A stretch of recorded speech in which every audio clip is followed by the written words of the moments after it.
Hello everyone. इस video में बात करने वाले हैं टाटा मोटर्स के बूम मूव के ऊपर। ठीक है। क्यों ये इतना बड़ा मूव हो रहा है और कब तक मूव होगा, ये सब चीज़ों के बीच से जो कारण है उसके बारे में थोड़ा अपन ध्यान देते हैं। ठीक है। सो पहली बात ये है कि एक स्टॉक को पहले आपको समझना पड़ेगा। Okay, why it is moving up. ठीक है, द मेन रीजंस। क्योंकि देखो, कोई भी अगर स्टॉक ऊपर जा रहा है, you are suppose to understand what are the reasons behind which it is moving up. ठीक है। तो थोड़ा अपन साइकोलॉजी के हिसाब से समझते हैं। ठीक है। मार्केट में तीन टाइप के लोग आएंगे। ठीक है। They are investors, positional players and day traders. ठीक है। अब जो इन्वेस्टर्स होते हैं, ये दो टाइप के आपको दिखेंगे। ठीक है। पहले वो होते हैं जो नंबर्स देखते हैं, ज्यादातर नंबर्स। ठीक है। तो वो अपने बेट्स, मतलब अपने दिल से नहीं लेते, वो अपने दिमाग से लेते हैं। They will check the numbers के is the company stable enough to show a compounding growth from the present price. ठीक है। From the present price, does the company have the strength to show a compounding returns over the period of years? ठीक है। इन लोग, ये जो intelligent investors जो होते हैं, वो मेनली ये चीज देखते हैं कि क्या इस कंपनी में वो कंपाउंडिंग स्ट्रेंथ है कि नहीं, टू शोकेस। मतलब देखो, फॉर एग्जांपल टाटा मोटर 100 रुपए पे था, शायद कोई नहीं लेगा। ठीक है। बट 498 पे भी शायद कोई ना ले, जो इंटेलिजेंट इन्वेस्टर्स हो गए। ठीक है। वाई? बिकॉज उनके लिए मेन एक ही चीज ये है कि is what ever the company is doing. ठीक है। वो कार्स प्रोड्यूस कर रही है, battery, what ever it is. ठीक है। वो चीज, वो मेन ये देखेंगे कि आगे ये कंपनी के, मतलब जो सेक्टर में ये कंपनी है, वो सेक्टर आगे कैसे परफॉर्म करने वाला है। फॉर एग्जाम्पल, अभी से इलेक्ट्रिसिटी बहुत ज्यादा यूज होने वाली है, so battery sector is going to really shine in the later coming years. ठीक है। उनको ये मालूम है कि energy sectors are going to perform well in the upcoming future, मतलब मेनली रिगार्डिंग इलेक्ट्रिक। ठीक है। They are able to anticipate that. Second चीज ये है कि कंपनी क्या उस चीज का एडवांटेज लेके ऐसा कुछ बिजनेस मॉडल या कुछ बनाए ताकि they can show continuous compounding. ठीक है। सो जो इंटेलिजेंट इन्वेस्टर्स होते हैं, वो यही चीज नोट करते हैं कि क्या कंपनी में ये चीज है या नहीं है। दे mainly see the numbers, they don't see who is the CEO, who is the founder, how is the management going on, not much of these things. ठीक है। दे सी मेनली नंबर्स। वो सपोज एक ऐसा कार लेके आने वाले हैं जिसका माइलेज बहुत अच्छा रहेगा, या पेट्रोल, आई मीन जो बैटरी के जो इक्विपमेंट्स जो लेके आ रहे हैं, दे आर वेरी चीप, और what so it is, there will be so many rumours out there in the news. ठीक है। वो लोग वो सब कुछ भी नहीं देखेंगे, वो सिर्फ मेन ये देखेंगे व्हाट इज द नंबर, वो what is the main compounding strength which they are able to build. ठीक है। अभी फॉर एग्जाम्पल, इनकी कंपाउंडिंग स्ट्रेंथ से 1% पर ईयर है। ठीक है। 1% पर year is a very low number, because bank FD में डालो तो आपको 5-6% मिल जाएगा। ठीक है। सो कम, ये जो इंटेलिजेंट इन्वेस्टर्स होते हैं, वो ये मेन देखते हैं कि इनकी जो जो भी प्रेजेंट बिजनेस मॉडल है, with that present business model, how are they performing? Are they able to, show growth which is around 5, 10%, 15%, 12% a year, or whatever it is? If they are not able to see those kind of numbers, they prefer not investing in them. ठीक है। Second type के जो investors होते हैं, वो ये होते हैं जो लॉन्ग टर्म थिंकिंग रखते ही हैं, इंटेलिजेंट इन्वेस्टर्स जैसे। ठीक है। बट ये लोग मेनली ऐसे इन्वेस्ट करते हैं कि फॉर एग्जांपल, जैसे Tata group, who is heading right now, so it's Ratan Tata. वो ऐसे ऐसे नाम देखते हैं, they see the market capital, they see the management and all of these things. ठीक है। वो लोग एक एक ऐसा बेट प्लेस करते हैं, it's not gamble, we can say it is gamble towards the present numbers, ये ज्यादा ठीक रहेगा। ठीक है। As of now company may not be performing well, but वो लोग ये एंटिसिपेट करते हैं कि maybe the company will shine in say 5 to 10 years down the line. उस हिसाब से वो लोग एंटर करना शुरू करेंगे। ठीक है। सो जो इंटेलिजेंट इन्वेस्टर्स होते हैं, when they can see that there is a good compounding strength, वो लोग वहां पे एसआईपीस करते हैं एंड व्हाट नॉट. सो अगर एक स्टॉक को मे बी से 400 रुपीज से मे बी 2000 5000 लेके जाना है, these are the people who help the stock grow till there, because they can actually see a proper business with proper compounding strength, so they will keep reinvesting. ठीक है. Even जैसे कुछ कुछ जो mutual funds जो होते हैं, वो उन लोगों को क्लियर कट दिख जाता है कि ये company over the period of time कैसे परफॉर्म करने वाली, so they will continuously bring the SIP towards the stocks. So अगर 400 से अगर उसको 2K 3K 5K 6K and what not अगर वहां तक जाना है, these intelligent investors are the people who bring more and more of capital and help the stock to grow higher and higher. ठीक है. अब दूसरे जो लॉन्ग टर्म इन्वेस्टर्स जो हैं, मतलब जो नंबर्स नहीं देखते, वो बाकी सारी चीजें देखते हैं. मैं ये नहीं बोल रहा हूँ कि वो अक्लमंद नहीं है या कुछ, बट मैं ये मेनली बोल रहा हूँ कि वो ज्यादा कैपिटल नहीं लेके आते हैं, because they definitely know it is gamble towards the compounding numbers, because अभी तक कंपाउंडिंग नंबर्स अच्छे दिखे नहीं है. सो वो लोग ज्यादा कैश इसमें नहीं डालेंगे. से फॉर एग्जाम्पल उनकी स्ट्रेंथ ये है कि 5 या 10% डालने की, वो हार्डली 1% डालेंगे. ठीक है. Again that means that the stock, for it to move from 400 rupees to 2000, chances are very very less. ठीक है. सो ये दो मेन जने हो गए. So as of now what I can see from Tata Motors and its numbers is that इनकी compounding strength काफी ज्यादा वीक है, हार्डली 1% भी होगा. ठीक है. So what I can C is the investors, the intelligent investors who look for the compounding strength of the company, are not taking interest as of now, from what I can see. ठीक है. Maybe in the next upcoming years वो शायद इसमें interest ले लें. ठीक है.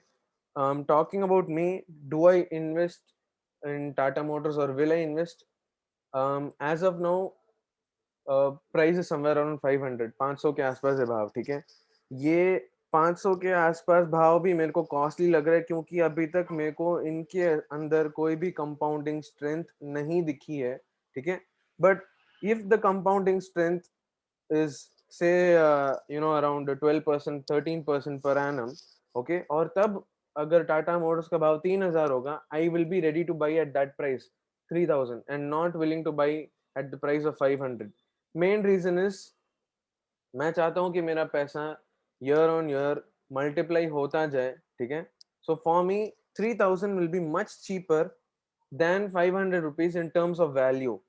ठीक है. So for me 3000 rupees with compounding speed of से 10% और 20% will I'll be more interested in those kind of companies.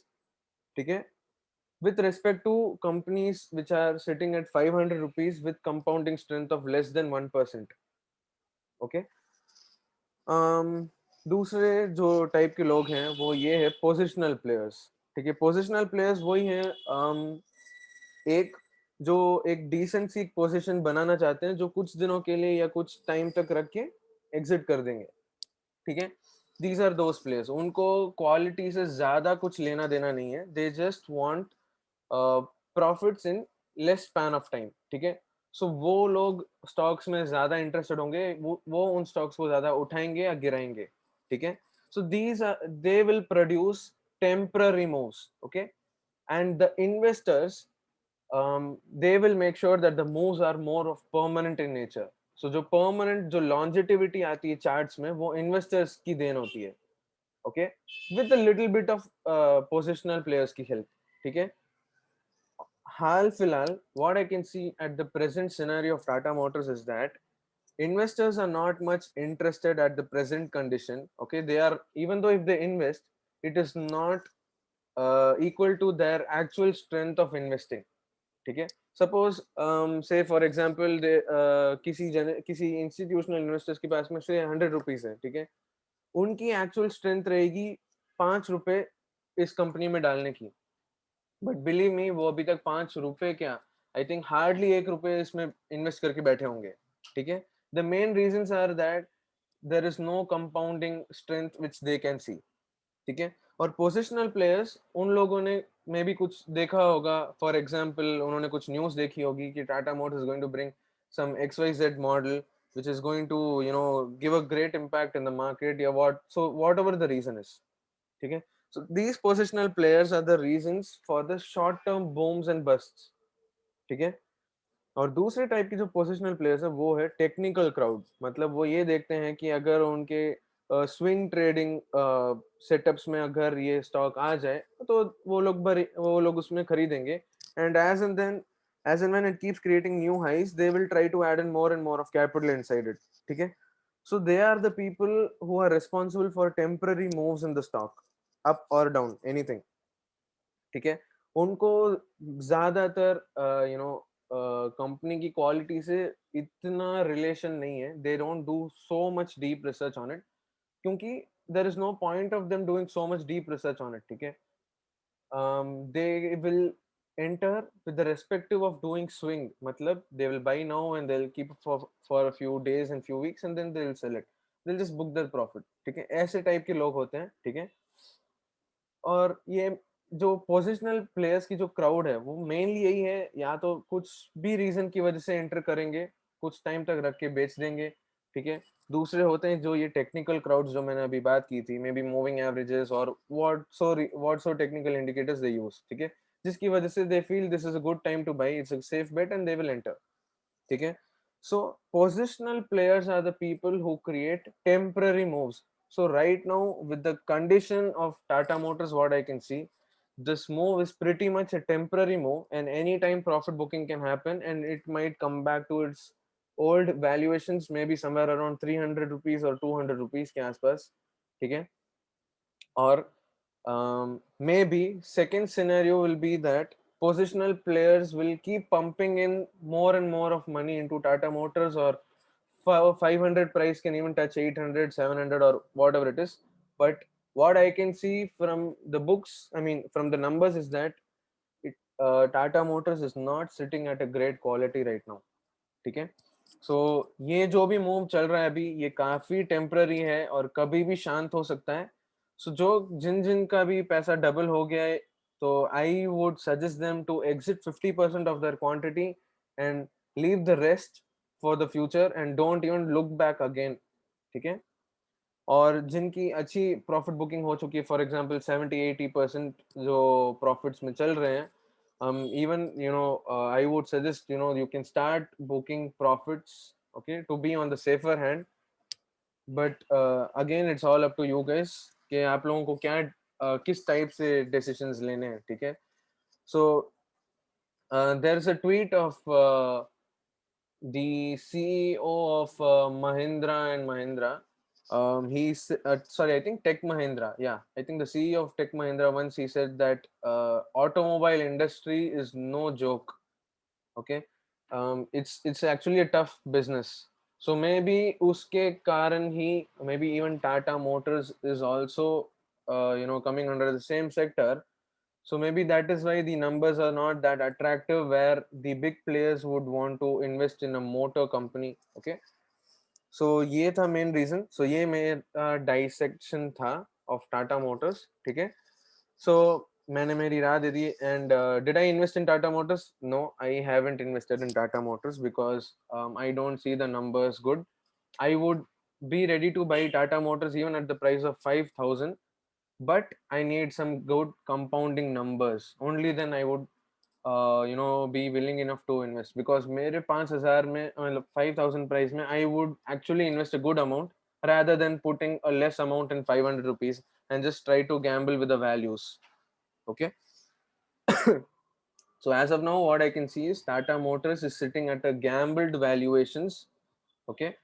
Again ये मेरी present maturity के हिसाब से है. I might be right or wrong, that's a different thing, but as of now what I can see in Tata Motors, ये video में मैंने बता दिया है, ठीक है. सो गाइस, अगर आपको इस वीडियो में कुछ सेंस दिखा हो या कुछ हेल्प मिली हो, ठीक है, इन प्रॉफिट बुकिंग या लीविंग द स्टॉक और whatever the reason can be, okay, or just for educational purposes, if you can understand there is some difference in the way of thinking after watching this video, do like this video, share करो अपने दोस्तों को जो already Tata Motors में घुस के बैठे हैं या they want to research more in Tata Motors, because वो लोग सोच रहे हैं कि क्या मैं स्टॉक को और रखूं फॉर फ्यूचर होल्डिंग्स या अभी बेच दूं या जो भी है, उन लोगों के लिए शेयर करो, ठीक है? And come back for the next video and please subscribe, ठीक है? Okay, thank you so much, good bye.